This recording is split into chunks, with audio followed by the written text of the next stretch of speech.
Sejam todos bem-vindos. É uma grande oportunidade, uma abençoada oportunidade que todos recebemos de optarmos nessa busca de conhecer, de relembrar, de reestudar o Evangelho de Jesus. E vamos aprendendo a confirmar para nós mesmos, através do estudo desta doutrina, que Jesus é o Salvador do mundo. Quanto precisamos de Jesus, principalmente nos momentos mais difíceis de nossas vidas. Então, nas quartas-feiras, nós estudamos o Evangelho segundo o Espiritismo e, desta feita, estamos no capítulo 3, que é uma sequência, né? Estamos no capítulo 3, no dia de hoje. Vamos estudar no capítulo 3, há muitas moradas na casa do meu pai, e nós estudaremos hoje Progressão dos Mundos, que a nossa Rosemarie vai falar para nós, vai desenvolver o raciocínio em torno do assunto. E a nossa Érica vai fazer o comentário do livro Vinha de Luz, na lição de hoje, que depois é o nome da lição.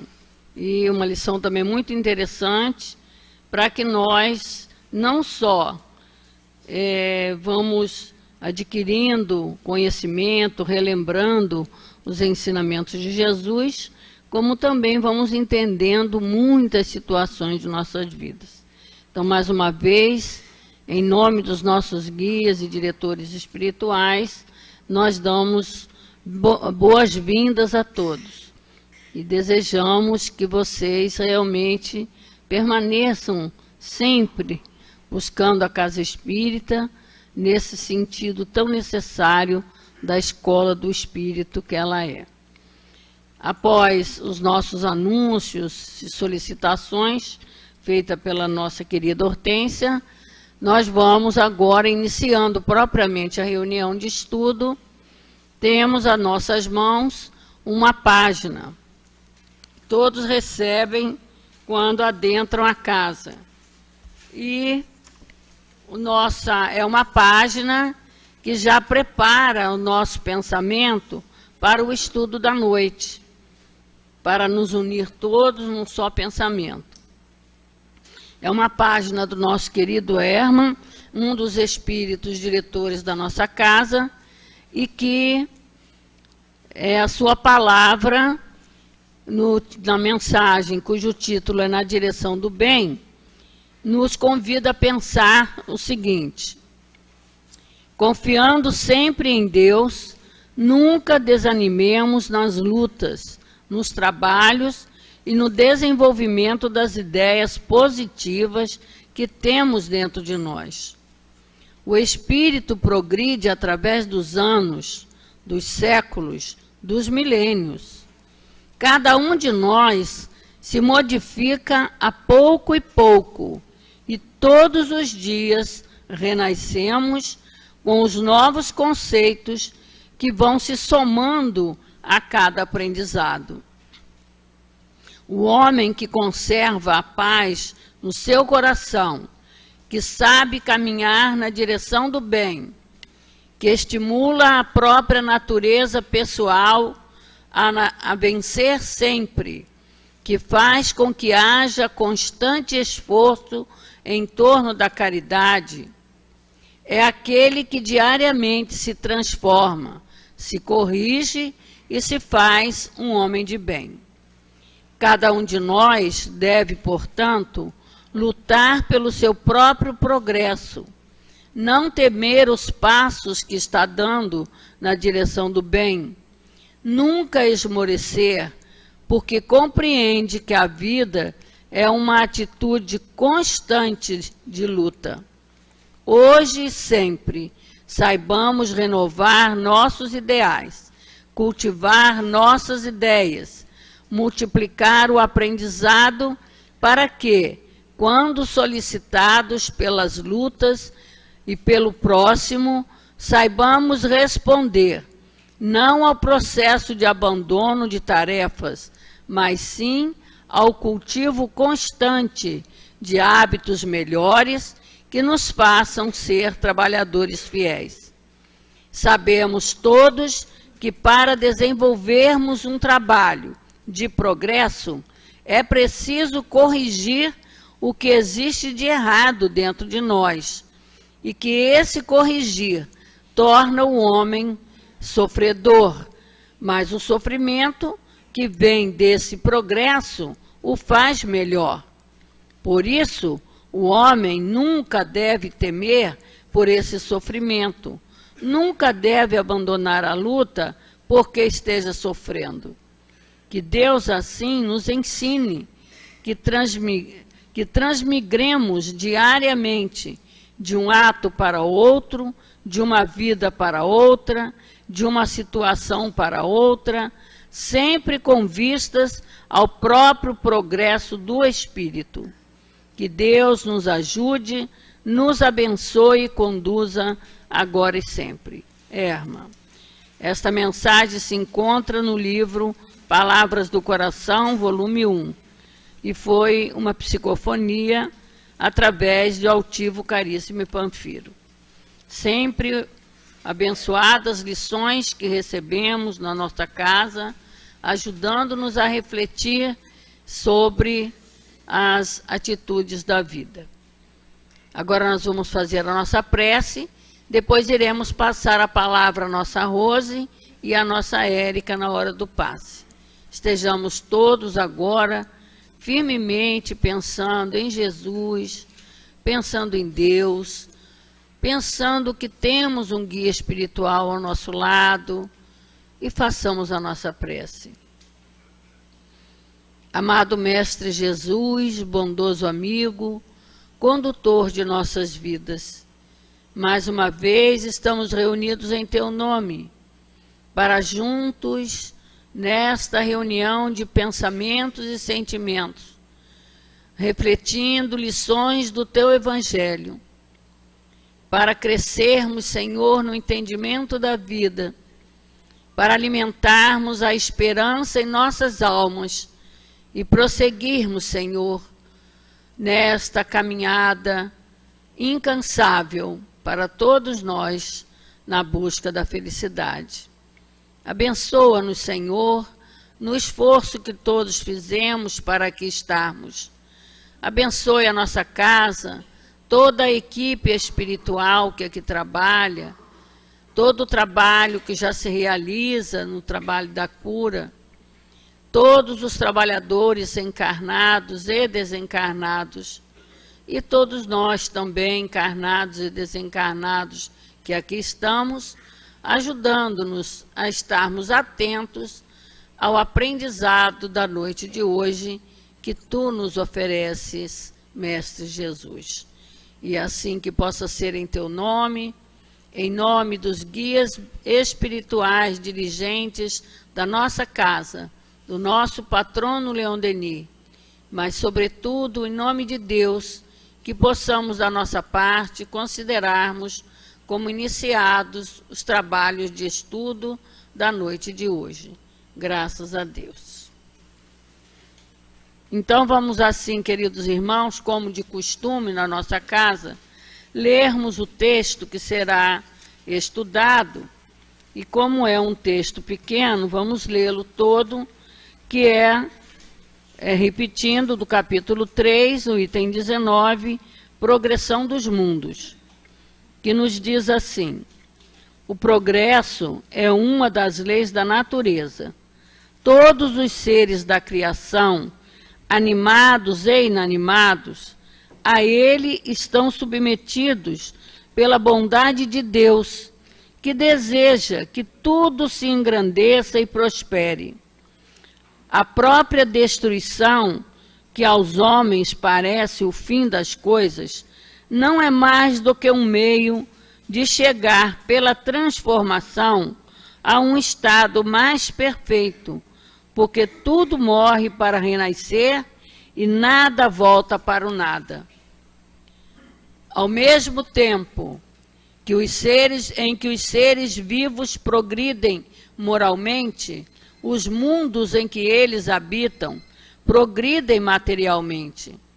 Quem pudesse seguir um mundo em suas diversas fases, desde o instante em que se aglomeraram os primeiros átomos que serviram para constituí-lo, o veria percorrer uma escala incessante de progresso, mas em graus imperceptíveis para cada geração, e oferecer aos seus habitantes uma morada mais agradável à medida que eles mesmos avancem no caminho do progresso.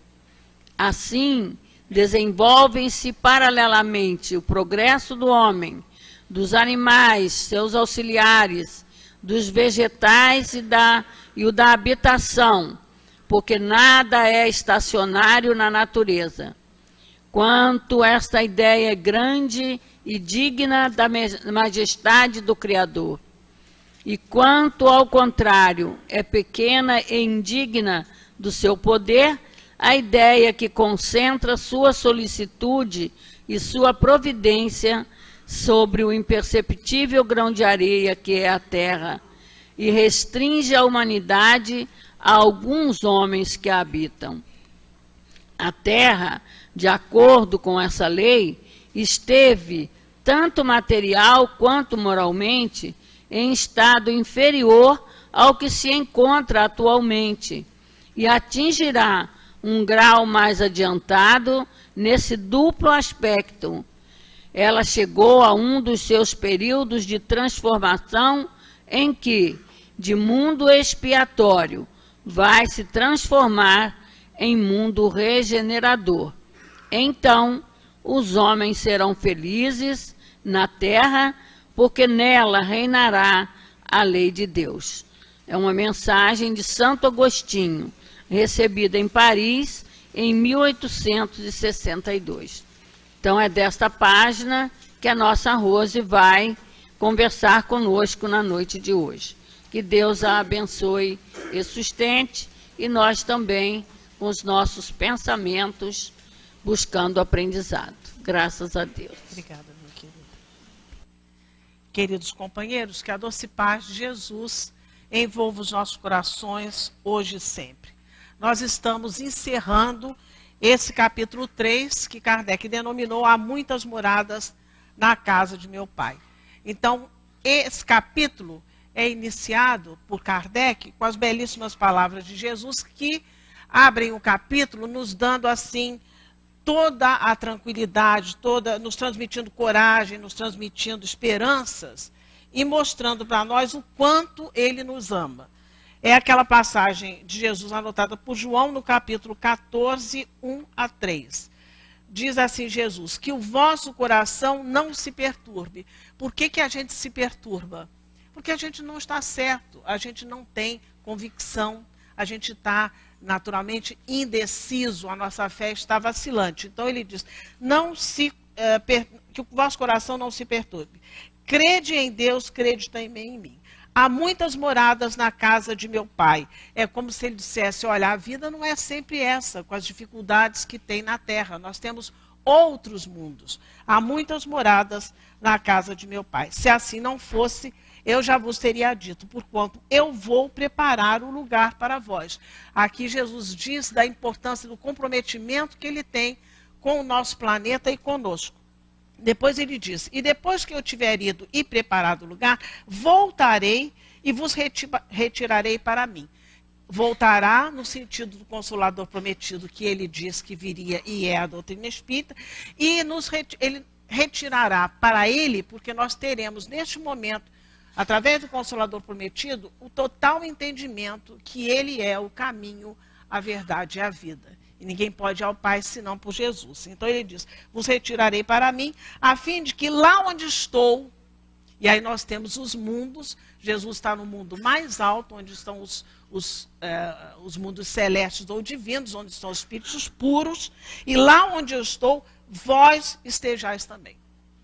É um convite, é quase que um acordo, é quase que uma promessa, mas é quase que um pacto, dizendo que nós podemos chegar aos mundos de espíritos puros. Nós podemos nos tornar e devemos nos tornar espíritos puros. Então, realmente, o capítulo começa com essas palavras de Jesus e encerra hoje com esse nosso estudo, fechando com a progressão dos mundos. É a última das mensagens, né, das instruções dos Espíritos, e é uma mensagem dada por Santo Agostinho em Paris, 1862. Logo na primeira frase, vocês têm aí o papel, a primeira frase é: o progresso é uma das leis da natureza.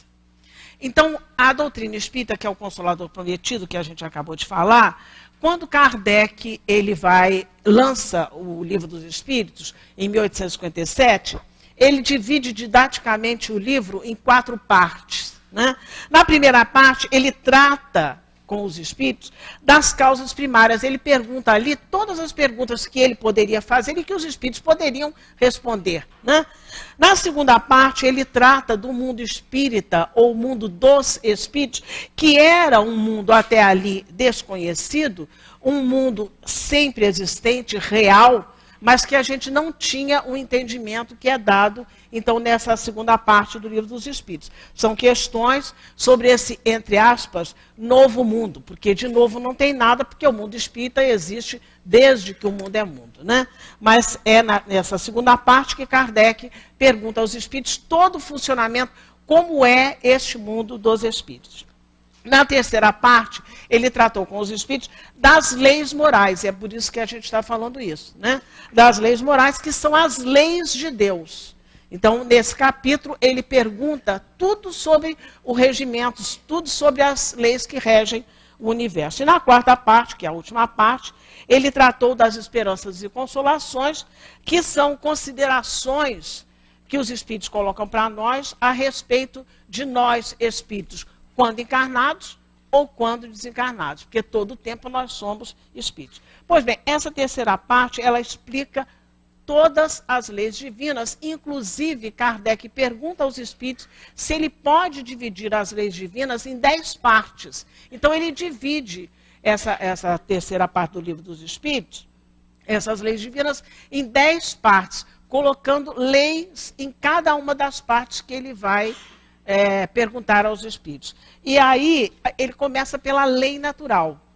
Ele pergunta assim aos espíritos, na pergunta 614, o que se deve entender por lei natural? O que é a lei natural? E os espíritos respondem categoricamente, é a lei de Deus.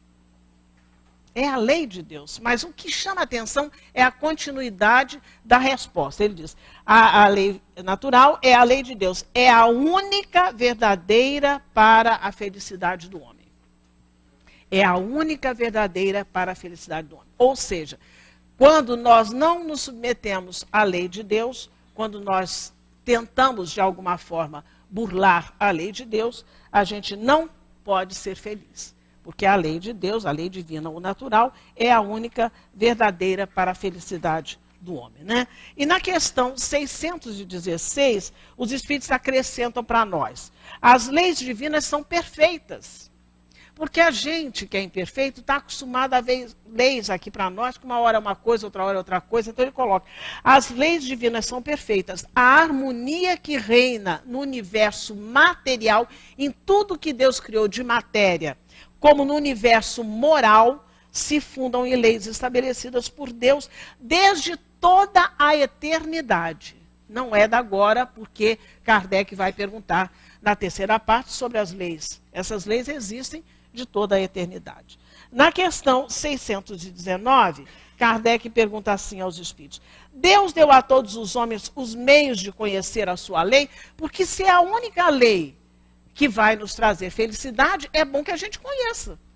Eu preciso conhecer a lei para poder ser feliz, né? É a única que vai trazer a felicidade para o homem. Então ele pergunta, Deus deu a todos os homens meios de conhecer a sua lei? Resposta dos espíritos, todos podem conhecê-la, mas nem todos a compreendem. Então aqui uma pequena diferença, uma pequena variação.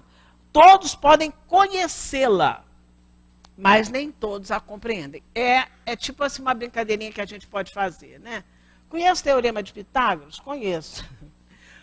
Tem compreensão para explicar para as pessoas? Não, até já me esqueci. Então, quer dizer, uma coisa é você conhecer, a outra é você compreender. Então ele coloca, todos os homens podem conhecê-la, mas nem todos a compreendem. E ele coloca, os que melhor a compreendem são os homens de bem.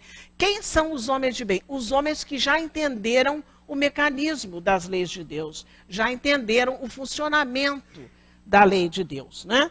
E aqueles que querem investigá-la, que é o caso das pessoas que começam a se perguntar por que estou vivo, por que eu estou fazendo aqui, né? Então, esses que querem investigar acabam por compreender a lei, porque vai investigar, vai estudar, né? Ele coloca assim, todavia, todos, mesmo aqueles que por enquanto só conhecem, né? Todavia, todos a compreenderão um dia, pois é preciso que o progresso se efetue. É preciso que o progresso se efetue. Nós não podemos ficar sempre no mesmo... Nada na natureza está parado, né? Então, nós não podemos ficar sempre do mesmo jeito. É preciso, que ele coloca aqui, que o progresso se efetue. E por que o progresso precisa se efetuar? Santo Agostinho nos diz aí, logo depois da primeira frase. Porque todos os seres da criação, animados e inanimados, veja que ele coloca inanimados. Não são só os animados. Todos os seres da criação, animados e inanimados, estão submetidos à lei do progresso pela bondade de Deus, que deseja que tudo se engrandeça e prospere. Então, toda a criação se engrandeça e prospere. Então, cada mundo é como se fosse uma escola. Cada mundo é uma escola, né? Onde os espíritos estão ali para aprender. É o que a gente está fazendo na Terra, ou qualquer outro dos mundos habitados, né? Então, no início, no item 5, que nós já estudamos deste capítulo, nós aprendemos que está lá escrito assim, os mundos são estações, eu achei tão bonita essa imagem, que são estações, são estações, núcleos, né? Os mundos são estações em cada uma das quais os espíritos encontram os elementos de progresso proporcionais ao seu adiantamento. Então, eu não posso dizer que a Terra é um horror, não sei o quê, como se a Terra fosse um horror e eu estivesse aqui perdida. Na realidade, todos nós, em que mundo que a gente esteja, nós estamos no ambiente, né, onde nós vamos encontrar nessa estação os elementos proporcionais ao nosso progresso e ao nosso adiantamento. Então, eu não posso ir para o planeta tal, porque eu não tenho, às vezes, o progresso e o adiantamento que o mundo lá vai me oferecer. Todos nós estamos na estação certa, no mundo certo para isso. Todos podemos progredir na Terra, mesmo que a gente olhe à nossa volta e ache que a coisa está um pouco estranha. Na realidade, as encarnações permitem aos espíritos, a todos eles... O ar-condicionado gela a garganta da gente. As encarnações permitem a todos os espíritos, em que estação que estejam, progredirem materialmente através do progresso dos mundos onde eles estão e também moralmente melhorando-se a si mesmos. Então, em qualquer mundo que a gente esteja encarnado, é para isso que a gente está encarnado lá. Para melhorá-los materialmente, né? E melhorá-los naturalmente, moralmente, quando nós melhoramos a nós mesmos, né? Então, na nota de Kardec da questão 236, Kardec nos explica assim, nada é inútil na natureza, nada é inútil na natureza, ou seja, tudo tem uma razão de ser, tudo tem uma função, tudo tem uma finalidade. Nada é inútil na natureza, cada coisa tem a sua finalidade, a sua destinação. Nada está vazio, tudo é habitado. Tudo é, são palavras de Jesus. Há muitas moradas na casa do Pai. Se assim não fosse, eu teria dito, né? Ele coloca, tudo é habitado, a vida está por toda parte. Isso aqui é lindo. A vida está por toda parte. Estamos todos em processo, estamos todos progredindo. E ele continua dizendo assim, assim, durante a longa série dos séculos que se passaram, antes da aparição do homem na Terra, no decorrer dos lentos períodos de transição atestados pelas camadas geológicas, antes mesmo da formação dos primeiros seres orgânicos, sobre aquela massa informe, naquele árido caos onde os elementos estavam confundidos, não havia ausência de vida. Isso aqui é traçando para nós o progresso, a progressão da Terra. Ele está traçando aqui. Então, mesmo naquele início ali que a gente achava que era o caos, né, porque está até escrito isso na Bíblia, no princípio era o caos. Então, antes da formação dos primeiros seres orgânicos, sobre aquela massa informe, aquele árido caos, onde os elementos estavam confundidos, não havia ausência de vida. Seres que não tinham nem as vossas necessidades, nem as vossas sensações físicas, aí encontravam refúgio. E olha o que ele vai falar. É lindo isso aqui, vocês podem ler depois com calma todo o ensinamento, mas eu vou parar aqui. Deus quis que, mesmo naquele estado imperfeito, a terra servisse para alguma coisa. Então, aqui nós temos traçado mais ou menos a progressão do nosso mundo. Então, todo o tempo, tudo foi utilizado para o nosso progresso, né? Por isso, nesse capítulo, os Espíritos colocam para nós uma classificação dos mundos em 5 categorias. Eu não sei se vocês estão lembrados, isso foi já estudado no capítulo, no item 4, quando ele diz que são 5 categorias de mundos habitados, e quem disse que os mundos eram todos habitados foi Jesus, né? Então nós temos os mundos inferiores, ou mundos primitivos, as primeiras encarnações são ali, né? Provas e expiações, que é o nosso patamar, sendo que nós estamos num planeta de provas e expiações, já bem mais adiantado, quase chegando à regeneração, que é a próxima categoria. Depois nós temos, da regeneração, nós temos felizes, né, ou ditosos, e depois temos, onde estão os espíritos puros, celestes ou divinos, né? Mas Santo Agostinho, ele nos diz de uma outra lei. Ele diz aí, a lei de destruição. E a gente pode ler aí, quando ele continua dizendo assim: a própria destruição, que aos homens parece o fim das coisas, que é uma noção bastante esquisita que a gente tem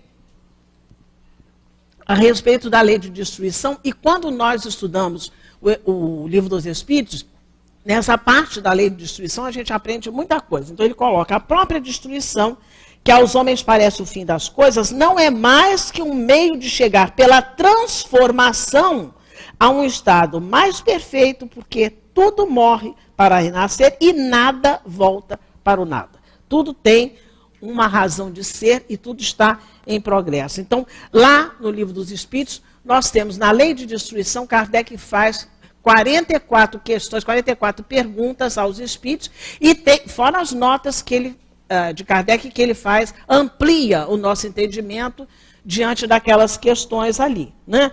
Então, na primeira questão que ele coloca do Livro dos Espíritos, na questão 728, a primeira pergunta que ele faz, a lei de destruição é a 6ª lei que está no livro, né? Das 10 que ele faz a divisão, é a 6ª lei. Ele pergunta assim: a destruição é uma lei da natureza? Porque nós temos essa preocupação, a gente acha que não é possível destruir uma coisa. Há pessoas que não destroem nada. Essa semana mesmo estava conversando com uma amiga minha, ela falando que ela pegou um short que ela tinha lavado, que ela olhou quanto o short estava todo rasgado. Aí ela mesmo falou para ela: não, eu vou jogar isso aqui no lixo. Porque a gente tem pavor da destruição, né? Então ele coloca: a destruição é uma lei da natureza, né? Parece que a destruição é uma coisa caótica. Resposta dos espíritos superiores a Kardec: é preciso que tudo se destrua para renascer e se regenerar. Para renascer e se regenerar, pois o que chamais de destruição é apenas uma transformação. E aqui a gente lembra Lavoisier, que falou isso para a gente decorou isso na escola, né?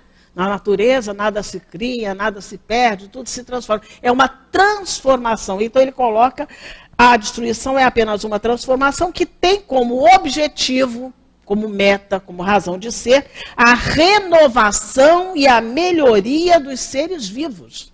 Renovar e melhorar. Aqui a gente lembra de Darwin, com a sua teoria, naturalmente, da evolução das espécies. Então, o objetivo é a renovação e a melhoria dos seres vivos. Aí a gente vê, naturalmente, que há um progresso, uma necessidade de progredir incessantemente. Não tem como. Ou está nascendo para regenerar, ou então para se transformar e engrandecer cada vez, melhorar cada vez mais, né? Na questão 728A, ele pergunta assim, Kardec pergunta aos espíritos, desse modo, o instinto de destruição teria sido dado aos seres vivos por desígnios providenciais? Quando a gente assiste, eu não gosto, né? Mas tem gente que assiste aqueles canais que aparecem os animais perseguindo os outros, não sei o quê, e aí ele consegue alcançar, briga entre os animais. Eu não gosto muito disso, mas tem, né? Então, quando a gente vê aquilo ali, os predadores, exatamente, ele coloca aqui. Então, o instinto de destruição teria sido dado aos seres vivos por desígnios providenciais? Resposta dos espíritos. As criaturas de Deus, e quando ele fala as criaturas de Deus, Santo Agostinho já falou para nós, são os animados e os inanimados, né? Então, as criaturas de Deus são os instrumentos de que ele se serve para chegar aos seus fins. Quais são os fins? Chegar à perfeição, ao aprimoramento, né? E ele diz assim, para se alimentar, os seres vivos se destroem entre si, e isso com duplo objetivo. Duplo objetivo. Primeiro, manter o equilíbrio na reprodução que poderia tornar-se excessiva.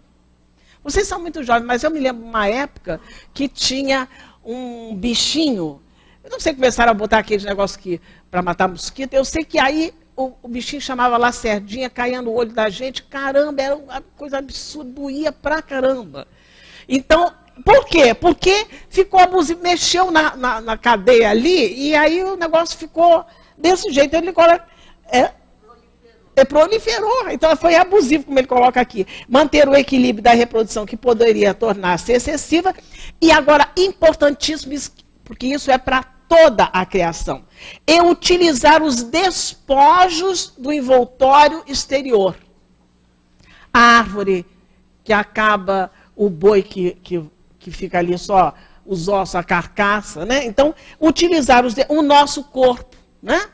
Os despojos do exterior, que sempre é destruído e constitui apenas acessório. Eu adoro esse entendimento aqui. O Livro dos Espíritos é isso. O meu corpo é um acessório. Por isso que a gente não tem medo de morrer. É um acessório todo espandongadinho. Tá gasto demais esse acessório. Então tem que mudar. Então a parte essencial, ele coloca aqui, a parte essencial não é destruída, que é o ser pensante. Então, não sou eu que vou morrer. Na realidade, quando ele coloca aqui, esse acessório, né? Ele coloca, isso é para toda a criação. Toda a criação. No caso dos animais e das plantas, é o princípio inteligente que está preservado. E no nosso caso, é a nossa alma que está preservada. Esse acessório vai ser destruído porque é característica do planeta. Então, ele coloca, a parte essencial é o princípio inteligente, que é indestrutível. E se elabora, é trabalhado nas diversas metamorfoses que experimenta. Muito bem explicado isso, né? A gente acabou de ler aqui. Tudo morre, senão para renascer, né?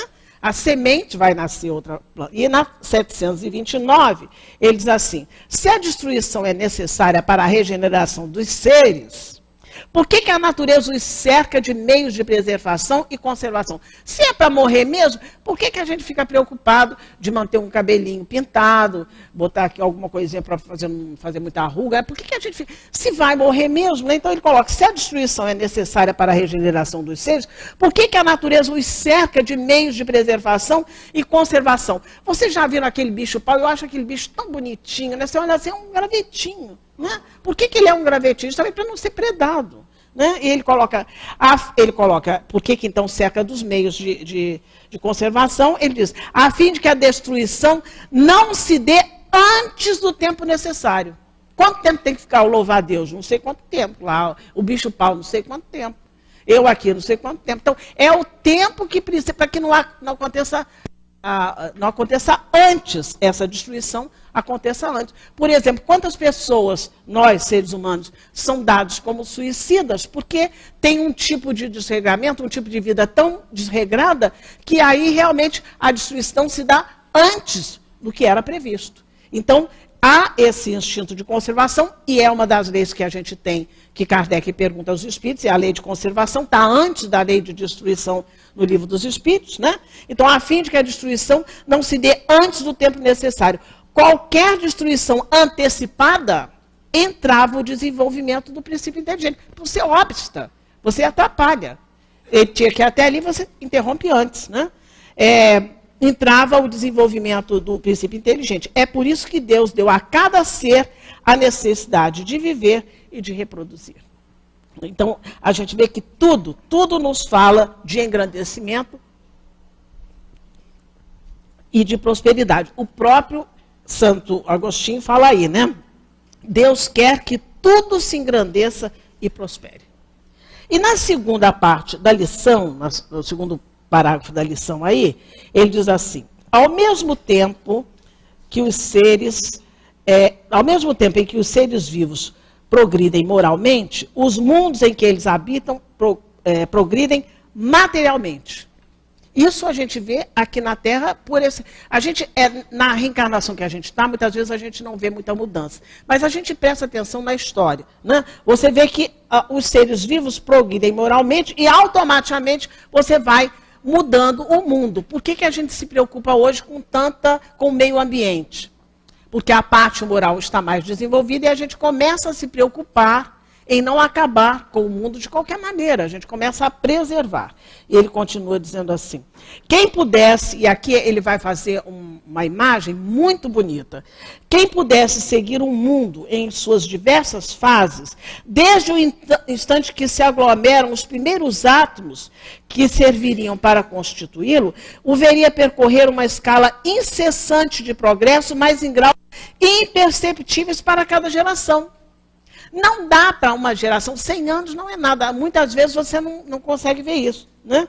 Então ele coloca isso, muitas vezes, imperceptíveis para cada geração, e oferecer aos seus habitantes uma morada mais agradável à medida que eles mesmos avancem no caminho do progresso. Então, conforme a gente vai progredindo, nós vamos cuidando mais da nossa morada, do nosso mundo, para que a gente não seja privado dessa possibilidade de usufruir um mundo cada vez melhor, né? Bom, então, na terceira bem-aventurança, as bem-aventuranças é chamado o Sermão do Monte, porque Jesus sobe ao monte e começa a falar nas bem-aventuranças. A terceira bem-aventurança, Jesus nos afirma assim: bem-aventurados os mansos, que herdarão a terra. Quando a gente lê essa bem-aventurança, fazer uma brincadeirinha aqui, né? A gente fala, não vai dar, né? Que a gente vê cada pessoa fazer cada coisa que mansuetude não tem nenhuma, né? Mas bem-aventurados os mansos que herdarão a terra. Quando Jesus fala essa terceira bem-aventurança, como todas as outras, ela é linda e esperançosa. Porque o Sermão do Monte é todo de esperança, todo de estímulo para nós. Mas quando Jesus fala essa terceira bem-aventurança, na realidade, ele está recordando, ele está declinando, ele está lembrando o Salmo 37. Se nós formos lá no livro dos Salmos, no Salmo 37, no versículo 11, está lá escrito, em qualquer Bíblia está escrito isso. Mas os mansos herdarão a terra e se deleitarão na abundância de paz. Então, quando Jesus fala essa bem-aventurança, ele fala por dois motivos. Primeiro, para mostrar aos judeus que ele era o Messias. Ele era o Messias. Ele está falando de lá, do Velho Testamento. Isso tinha sido falado lá. Então, ele está recordando, né? Além de recordar, ele está mostrando para nós que é um plano, há uma progressão que Deus deu a todos nós para não ficarmos como criou a gente ali, né? Então, há uma progressão, há toda uma marcha progressiva. Há um plano de Deus para a humanidade e a gente acha estranho aquelas pessoas que, mesmo hoje em dia, com tudo que tem, não, vamos aprender a ser assim, falando, não, estou muito velho. A gente acabou de ver que ninguém fica velho. A nossa parte externa, esse nosso acessório fica velho. Mas o nosso espírito pode sempre aprender alguma coisa. E no restante da mensagem, que é belíssima, vocês podem acompanhar aí, quando ele diz assim desenvolve-se paralelamente, olha que coisa linda, o que é paralelamente? Tudo junto, né? Paralelo, mas tudo junto, né? Assim desenvolve-se paralelamente o progresso do homem, o progresso dos animais seus auxiliares, o dos vegetais e o da habitação, porque nada é estacionário na natureza. E a gente fica doido para se aposentar, para rachar uma redinha e uma água de coco Na realidade, nada é estacionário. A gente que é mais velhinho, cuidado, porque se a gente parar, depois, quando deitar na rede, ficar lá meia hora, na hora que levantar, não levanta, que tá assim, igualzinho a rede. Né? Nada está estacionário na natureza, porque é tudo dinâmico, é tudo para o crescimento, é tudo para o progresso. Quanto esta ideia é grande e digna da majestade do Criador. Né? Você imaginar que tudo que foi criado é para progredir. Tudo, né? E ele continua dizendo assim, e quanto ao contrário é pequena e indigna do seu poder, a ideia que concentra a sua solicitude e a sua providência sob imperceptível grão de areia que é a terra e restringe a humanidade a poucos homens que a habitam. Por que ele está falando isso? Porque isso era a ideia das antigas religiões, que diziam que a terra era o centro do universo. Olha só, é muito orgulho, né? Centro do universo, e só tinha vida a gente. E só era seres inteligentes do mundo todo a gente. Né? Então ele fala, quanto isso diminui o poder de Deus. Isso é lindíssima, essa parte de Santo Agostinho, quando ele disse isso. Quanto essa ideia é grande e digna, porque tudo está em trabalho, tudo está em processo, tudo está seguindo, né? Digna da majestade do Criador, e quanto ao contrário é pequena e indigna do seu poder, a ideia que concentra a sua solicitude e sua providência sob imperceptível grão de areia, que é a terra, e restringe a humanidade a alguns homens que habitam a terra. O contrassenso, né? A terra, de acordo com essa lei, esteve tanto material quanto moralmente, em estado inferior ao que se encontra atualmente. Isso a gente sabe. A gente estuda a história, a gente vê como é que eram, quando a invasão dos povos bárbaros, né? Uma coisa assim assustadora. Então ele coloca aqui, a terra esteve em estado inferior ao que se encontra atualmente e atingirá um grau mais adiantado nesse duplo aspecto. Qual é o duplo aspecto? Material e moralmente, né? E ele continua, ela chegou a um dos seus períodos de transformação, onde de mundo expiatório vai se transformar num mundo regenerador. Então os homens serão felizes na terra, porque nela reinará a lei de Deus, a única para a capacidade, para a felicidade do homem. Né? E aí nós perguntamos, para onde irão aqueles que não herdarem a terra? Porque a gente já sabe, os mansos herdarão a terra. Agora, os que não forem mansos, e aí a gente tem que perguntar, para onde irão esses que não são mansos? Vão para onde? A gente tem que lembrar aquela passagem de Jesus, quando ele fala que a semente foi lançada junto do joio e do trigo. Aí, como ficou misturado, não sabia o que era joio e o que era trigo. O que foi que falou que tinha que fazer? Cresce e depois tira o joio e aproveita o trigo. Né? Então, será que a gente vai ser exterminado, né? Porque o joio é para ser cortado. Né? Então, é claro que nós não seremos exterminados, há até profecias falando disso. Nós temos aquela profecia de Ezequiel que fala que Deus não quer a morte do ímpio, mas que ele se regenere e viva. O que quer dizer viva? Viva para chegar lá ao patamar mais alto. Eles irão, será que nós iremos, que nós não somos os mansos e pacíficos, nós iremos para o fogo do inferno? Isso aí não mete mais medo nem em criancinha, né? Então, porque não tem mais inferno, muito menos fogo no inferno. Será que nós seremos castigados? Porque essa ideia de castigo, infelizmente, ainda está na cabeça de muita gente, né? Será que nós seremos castigados? E a gente sabe que não seremos, porque Jesus veio pessoalmente à Terra e disse que Deus era Pai. E ele faz uma comparação, se a gente que é pai imperfeito, e o nosso filho pede um pão porque está com fome, a gente não dá uma pedra, pede um peixe, a gente não dá uma serpente, uma cobra. Se a gente não faz isso, que fará Deus que está no céu? Então, nós não seremos castigados e não seremos também destruídos, porque Deus nos criou por amor. Né? Nós faremos aquilo que fazem os alunos, eu vou falar alunos que é mais fácil, que todo mundo foi aluno, né? Os alunos rebeldes recomeçarão. Recomeçar.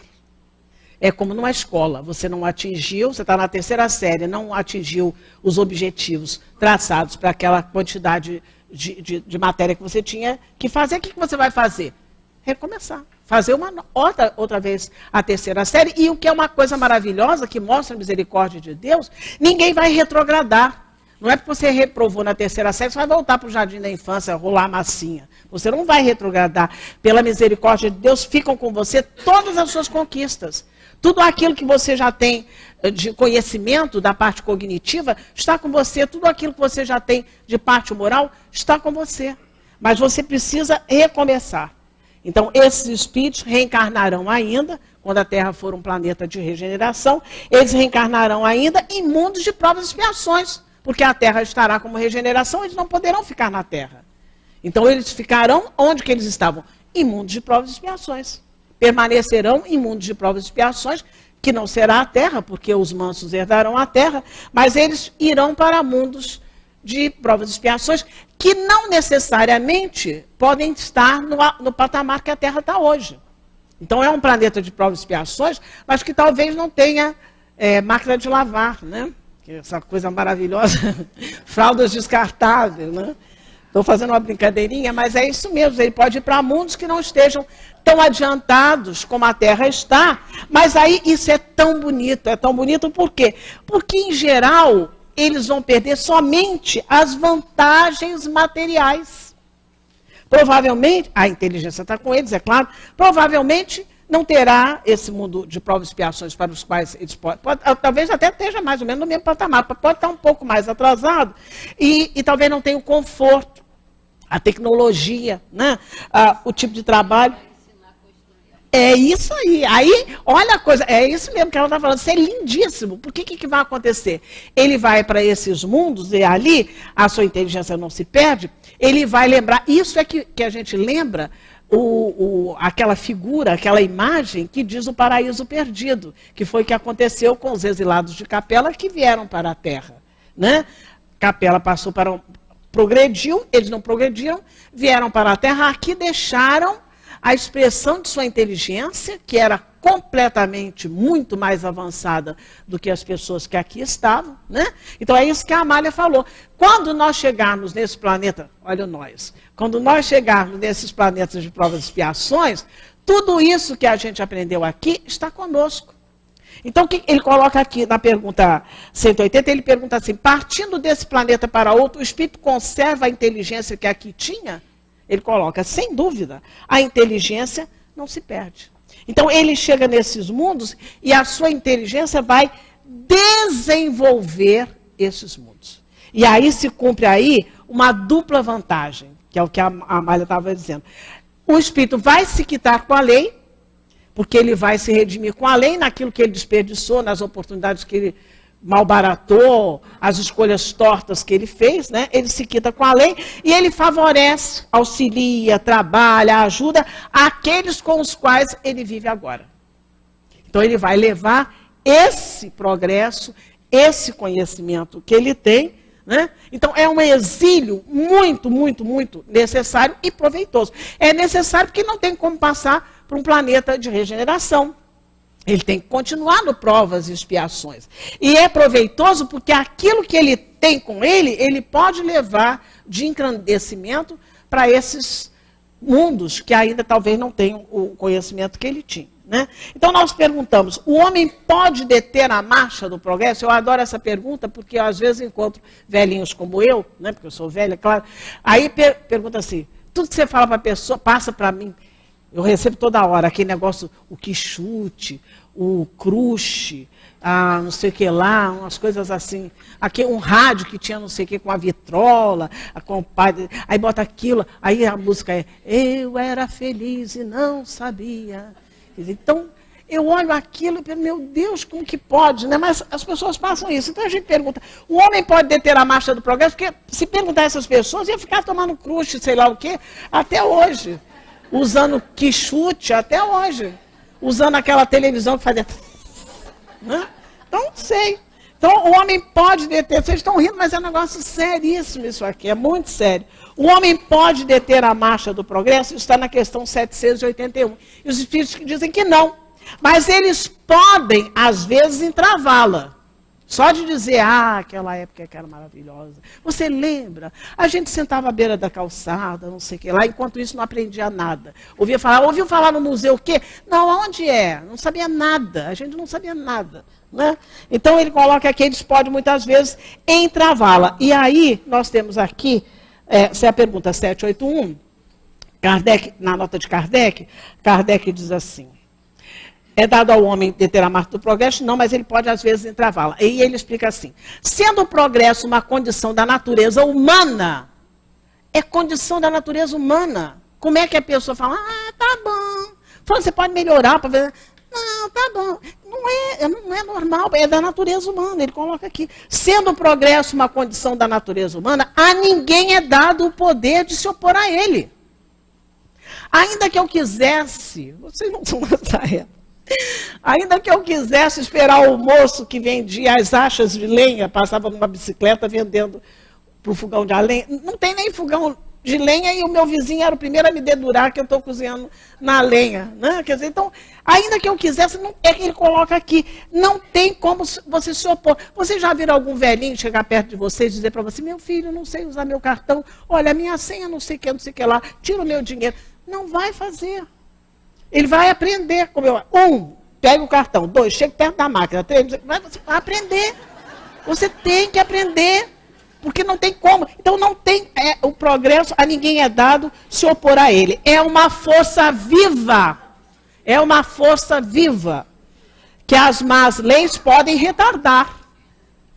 As más leis podem retardar o progresso. A gente vê isso na história da humanidade. Mas não pode sufocar. E agora, importantíssimo. Quando essas leis se tornam incompatíveis com o homem, quando ele percebe que essas leis não estão ajudando nada, estão sufocando, né? Quando essas leis se tornam incompatíveis com ele, despedaça-as, juntamente com todos aqueles que tentam mantê-las. Olha a Revolução Francesa. A Revolução Francesa foi isso. Ele despedaça as leis, junto com todos aqueles que querem mantê-las. E assim será até que o homem tenha colocado suas leis de acordo com a lei de Deus, que é a única que é para a nossa felicidade. Quando as nossas leis, as leis humanas, estiverem o mais próximo das leis divinas, nós estaremos muito felizes. Ele coloca assim, a justiça de Deus que quer o bem para todos, e não leis feitas do forte com o prejuízo do fraco. Né? Então, na pergunta do Consolador, eu gosto muito dessa, não é mais essa capa... Tudo meu é antigo.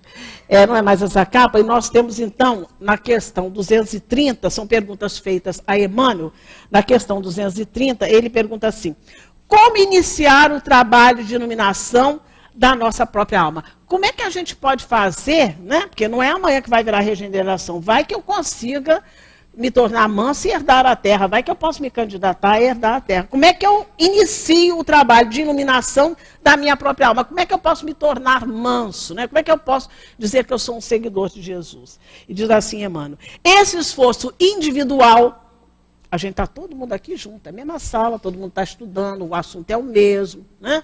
Só que cada um é um aqui. Né?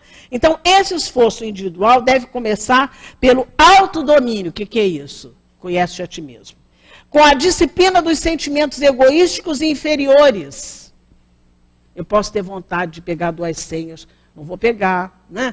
Vontade de pedir alguém para empurrar meu carrinho, não vou pedir. A vontade de comprar aquele arroz horroroso para dar, ou aquele leite que vem de sachê horroroso, né? Leite em pó para dar para malé. Então, a disciplina dos sentimentos egoísticos inferiores. Então, você tem o conhece a ti mesmo, a disciplina dos sentimentos egoísticos inferiores, o trabalho silencioso da criatura. Sou eu comigo mesmo. O trabalho silencioso da criatura por exterminar as suas próprias paixões. Nesse particular, não podemos prescindir do conhecimento adquirido por outras almas que nos precederam nas lutas na terra. Eu adoro isso. A gente pode citar Paulo, mas está tão longe da gente. A gente pode citar nosso querido Altivo, que fez agora essa semana, se tivesse encarnado, né, faria 80 anos, tão próximo de nós, pelo menos nós aqui mais antigos, né? Então ele coloca aqui, não podemos prescindir dessas pessoas, das experiências santificantes dessas pessoas que nos precederam, água pura de consolação e de esperança, onde podemos beber nas páginas das suas memórias, ou nos testemunhos de sacrifício que deixaram no mundo. Esses espíritos que estão adiante de nós, ninguém ficou deitado numa redinha bebendo água de coco, não. Então, todavia, o conhecimento é a porta amiga que nos conduzirá aos raciocínios mais puros, que é o que nós estamos fazendo aqui, aprendendo, conhecendo, entendendo o mecanismo da vida, aos raciocínios mais puros, que ele coloca aqui. Portanto, na reforma definitiva do nosso íntimo, é indispensável o golpe da ação própria. Falar para os outros é muito interessante. Da ação própria no sentido de modelarmos o nosso santuário interior na sagrada iluminação da vida. E eu quero terminar, meus amigos, primeiro indicando a vocês o livro A Gênese. O último capítulo, não tem que errar, porque é o último capítulo, é o capítulo 18, que Kardec deu o nome das palavras de Jesus. Os tempos são chegados. Os 2 itens que nós temos lá, que são maravilhosos, os sinais dos tempos e a nova geração. E quero indicar também o nosso livro Depois da Morte, que é do nosso patrono, o capítulo 33, que fala da vida no espaço. Muito interessante para a gente completar esse nosso estudo. E eu quero finalizar. Eu trouxe assim porque estava pesado. É do livro Nas Pegadas do Mestre. Velhinhos tem que poupar a coluna, né? Então, por que malsinar o mundo? Então, além de ter aquelas pessoas que receitam o crush, eu não sei o que lá, tem as pessoas que tudo o mundo está perdido, não tem mais jeito, né? Por que malsinar o mundo? Por que maldizer o mundo? Diz assim o nosso Vinícius, que fala isso do livro Nas Pegadas do Mestre. É costume injuriar, difamar o mundo, cobri-lo de vilipêndios, atribuindo-lhe a origem de todos os males que nos afetam. Tal atitude, aliás, comum mesmo entre os adeptos do espiritismo. Tem gente que manda umas mensagens terroristas para a gente, né? Nossa! Então, essa atitude, às vezes comum mesmo entre os adeptos do espiritismo, deve ser abolida. O mundo não é responsável pelas nossas vicissitudes. O mal não vem dele. Não é da vida terrena. A lágrima que sulca o nosso rosto, os vincos que nos assinam as faces, a mágoa que nos confrange, a dor, em suma, sob todos os seus aspectos, são o efeito de uma causa que está em nós mesmos e não no planeta que habitamos. É do nosso interior que vêm os maus pensamentos, o adultério, a cobiça, a avareza, a impudicícia, o ódio e o egoísmo. Tal a causa verdadeira dos sofrimentos e flagelos que assediam a humanidade. A terra não é presídio, isso foi falado há muito tempo. A terra não é cárcere, a terra não é degredo, não é vale de lágrimas. A gente falou isso muitas vezes, né? A terra, disse o mestre, que é o nosso guia e modelo, em admiráveis parábolas, é uma granja. Não era assim que Jesus se referia à terra?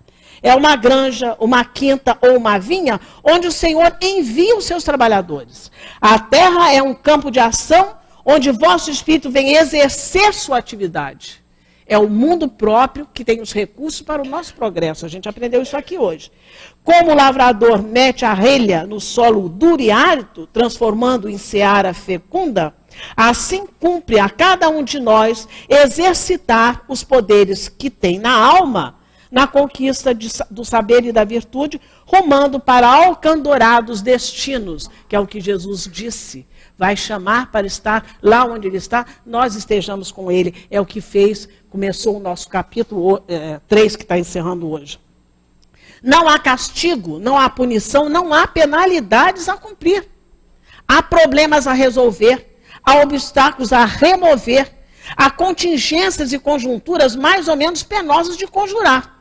Tudo isso, porém, como consequência do estado particular em que se encontram os nossos espíritos. E ele continua dizendo assim: a indefectível justiça divina não admite vítimas. Não há vítimas. E ele diz: a cada um é dado segundo as suas obras. E não se objeto que não se importa considerar qual é a origem do mal. Tem gente que fala: não quero saber se o mal é do mundo, se é do homem. Ele coloca: importa e muito, de premissas falsas, falsas conclusões. Se o mal está em nós mesmos, cumpre tratarmos da nossa conservação, trabalharmos a nossa elevação. Nada vale ao pestoso mudar de habitação. Levará a peste consigo. Ele precisa tratar-se, curar-se da enfermidade que o flagela, nós sabemos quais são: o orgulho e o egoísmo, né?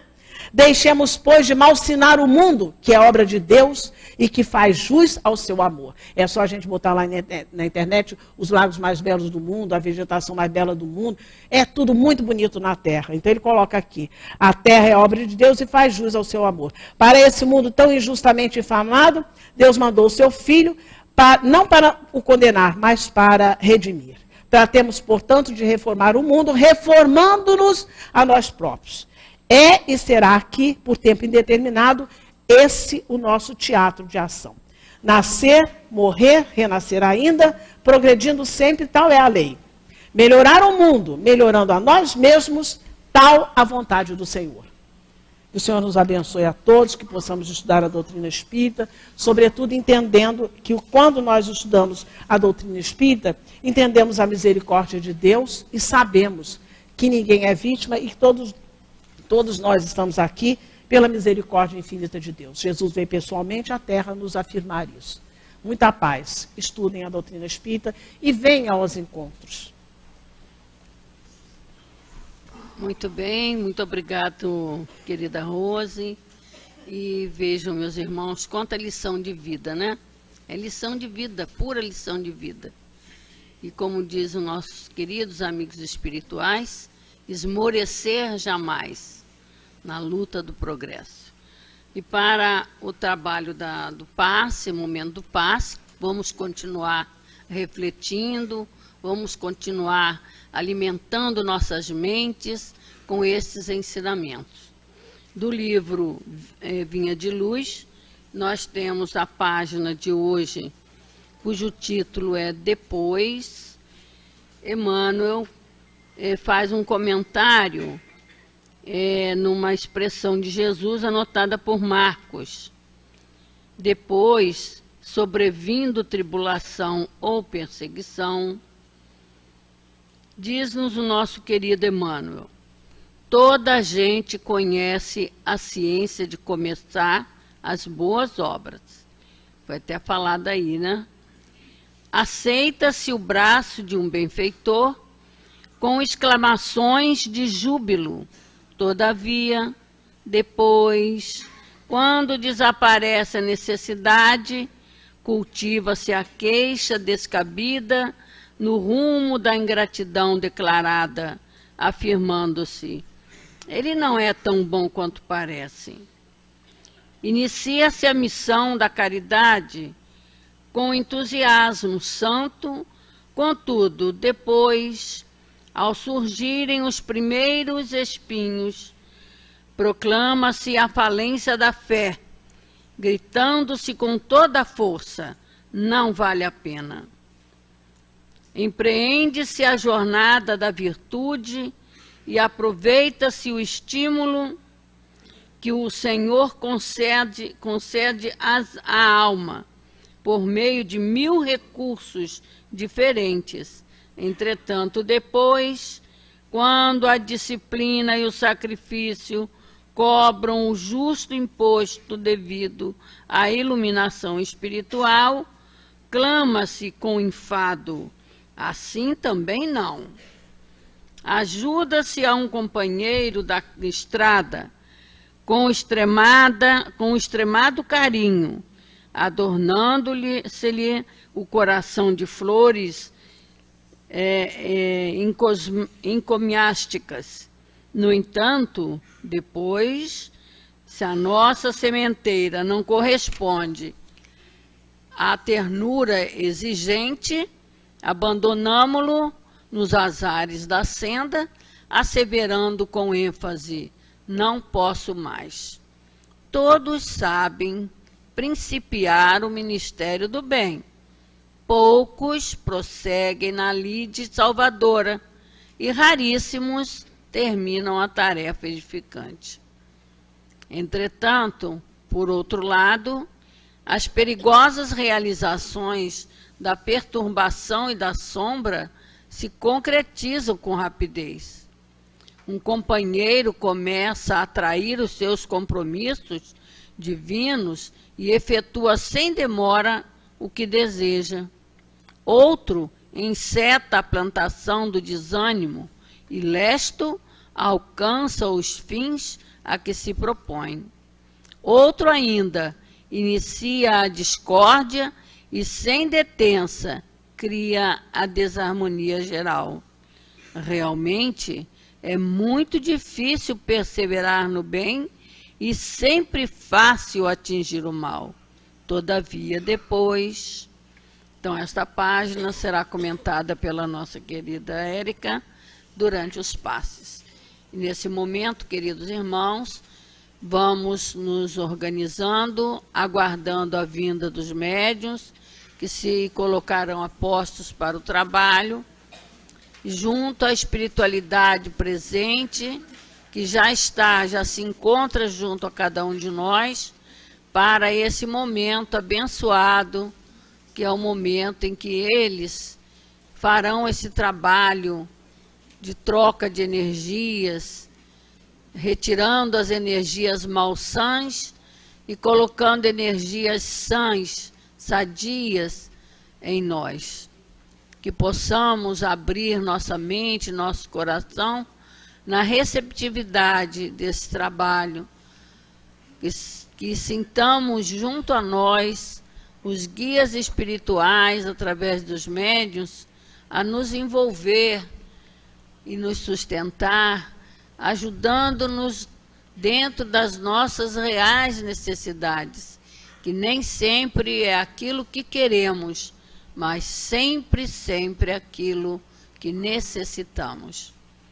Então, estejamos a postos, queridos companheiros, vamos nos colocando de forma tranquila, para que possamos ser envolvidos todos nesse momento com as vibrações amorosas do bem. Jesus amigo, Jesus amado, permita que neste momento, Senhor, envolvidos pelas vibrações do teu amor, possamos receber da espiritualidade maior as bênçãos do passe renovador. Sustenta-nos a todos, Jesus querido, neste momento, abençoando os trabalhadores, encarnados e desencarnados, que nos envolve e nos ajudam nesse instante. Que possamos assim, em teu nome, em nome de Deus, considerarmos iniciado o momento do passe. Graças a Deus. Queridos irmãos, que possamos nesse momento tão abençoado mentalizar a doce presença, a querida imagem do nosso Senhor Jesus, e que possamos estar receptivos aos fluidos curadores, às boas vibrações do passe. Que sejamos gratos por esta oportunidade bendita nesta casa, que nos acolhe e nos protege com seu amor. A lição de hoje vem fortalecer a nossa fé e a nossa confiança em nós mesmos. Quantas vezes sucumbimos sem mesmo perceber e depois nos arrependemos. Todos nós que somos filhos de Deus, conhecemos profundamente como fazer o bem, seja pelas nossas observações, pelas nossas experiências de vida, pelos nossos aprendizados, pelos nossos erros, pelos nossos acertos.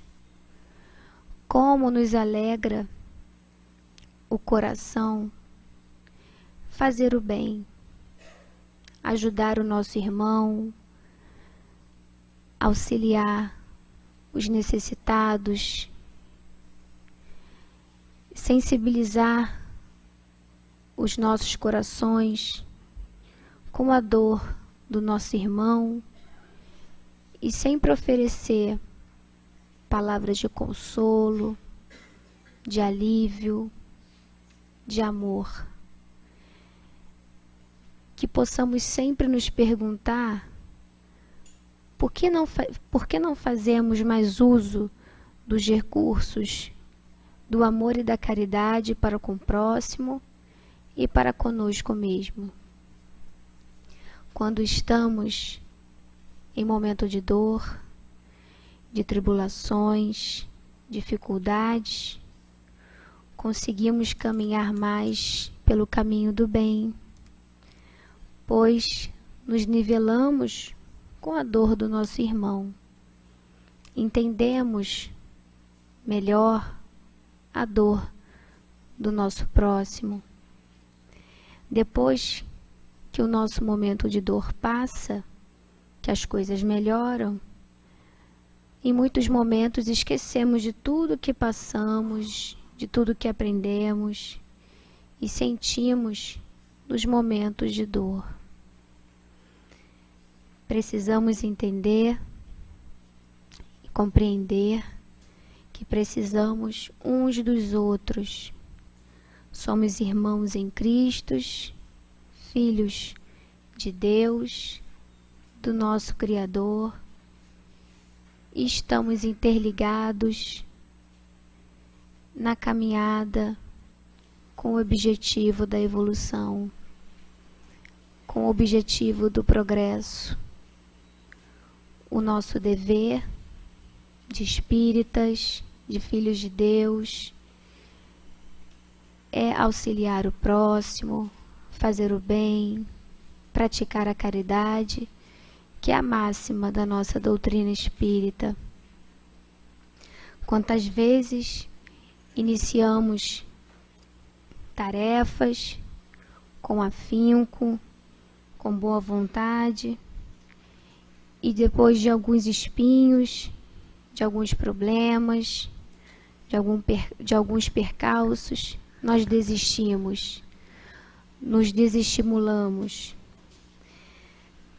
Não podemos falhar nas missões que os próprios amigos espirituais colocaram em nossa caminhada para a nossa própria evolução. Quantos recursos nos são dados pela espiritualidade amiga para que alcancemos com sucesso, com êxito, os nossos objetivos. Quantas vezes criamos expectativas ao fazer o bem ao nosso irmão, ajudamos com amor, com afinco, e esse irmão não é grato. Trilhemos o nosso caminho e façamos a nossa parte, que é amar a Deus sobre todas as coisas e ao próximo como a ti mesmo. Amar e fazer o bem é a maior lição do Cristo. Seguimos esse querido irmão que, quando encarnado na Terra, só fez amar e exemplificar o que é o verdadeiro sentido do amor. Todos nós, meus irmãos, saibamos iniciar o ministério do bem enquanto encarnados. Muita paz. Queridos companheiros, mantenhamos essa paz interior, essa tranquilização que a espiritualidade nos trouxe nesse momento, e vamos ouvir o plano espiritual. Prezados irmãos, na busca de Deus, o homem progride. Muitos irmãs e irmãos procuram Deus em templos suntuosos. Entretanto, nas preces silenciosas e nos trabalhos mais humildes, feitos com amor, Deus está presente. O progresso se faz dia a dia, dentro do Espírito. imortal. Há progresso nos estudos, há progresso no trabalho, mas o progresso do espírito advém do esforço constante, permanente, para aperfeiçoar a si próprio. Lutas são travadas, males muitas vezes cultivados, reencarnações são muitas vezes formas de expiar velhos hábitos e condutas, mas há dentro da natureza íntima do espírito que passa por todas essas experiências, progresso. Se olharmos dentro deste ângulo, veremos que Deus traz as soluções e não os problemas. Nós, espíritos, é que trazemos os problemas para nós próprios. A encarnação presente, portanto, precisa servir para cultivar os bons pensamentos e sentimentos, para que o bem se faça presente e se traduza em progresso através do bem-estar, da alegria, do sorriso, de tudo aquilo que se pode traduzir de felicidade para o espírito imortal. Cultivar, portanto, os conhecimentos pertinentes ao espírito imortal, vivenciar o trabalho que irá cultivar bem-estar e alegria em si e no próximo, fará com que realmente cada um de vocês possa dizer em suas preces, dia a dia, estou progredindo. Portanto, caros filhos, que todos esses estudos, que todos esses momentos de reflexão, que todos os pontos que ainda existem de dúvidas em seus pensamentos e que possam ser retirados através das análises que fizerem, através dos estudos, possam fortalecer em vocês a fé. E dela, traduzindo naquilo que já estão construindo como bases sólidas para as suas vidas íntimas, em caridade, em bem, em alegrias, em compreensão, em amizades, em solidariedade, em fraternidade.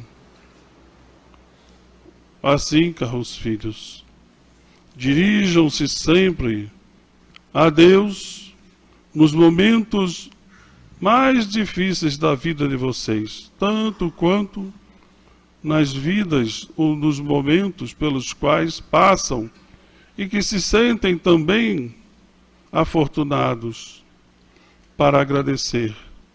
Mas, acima de tudo, para assumir o compromisso de realmente dizer a Deus que irão, tanto quanto estão, progredindo. Este é o desejo de todos nós, espíritos desta casa, para que todos possam, através dos momentos que passam, pensarem, refletirem de que o progresso se faz com esforço, acima de tudo, buscando os resultados, mas e principalmente com o esforço, com o desejo constante de vencer as dificuldades. Um abraço do Herman e que Deus ampare e proteja a todos vocês. Muita paz. Graças a Deus, agradecemos ao nosso querido amigo, nosso querido irmão, que tanto nos aconselha e nos sustenta nesta casa. E agradecemos a Jesus, nosso mestre e condutor de nossas vidas. E todo o seu trabalho de amor junto a todos nós, que nos estimula e que saibamos aproveitar esses estímulos para não esmorecer diante da luta, para sempre saber que Deus determinou para nós um crescimento permanente para a nossa felicidade. Façamos os nossos esforços e que Jesus nos abençoe e sustente sempre. Busquemo-lo sempre e que possamos assim, agradecidos por este momento desta noite, de aprendizado e de luz para nossas almas, regressarmos aos nossos lares com esta confiança, com esta esperança de esforço que vamos fazer. E que possamos também, Senhor Jesus, agradecidos por tudo que recebemos dessa noite, te pedindo que abençoe toda a casa, todos os trabalhos que foram realizados e ainda serão realizados, e que nos permita, assim, regressarmos aos nossos lares em paz, e nos permita também, Senhor, em teu nome e em nome de Deus, considerarmos como encerrada a reunião de estudos e de passes na noite de hoje. Graças a Deus.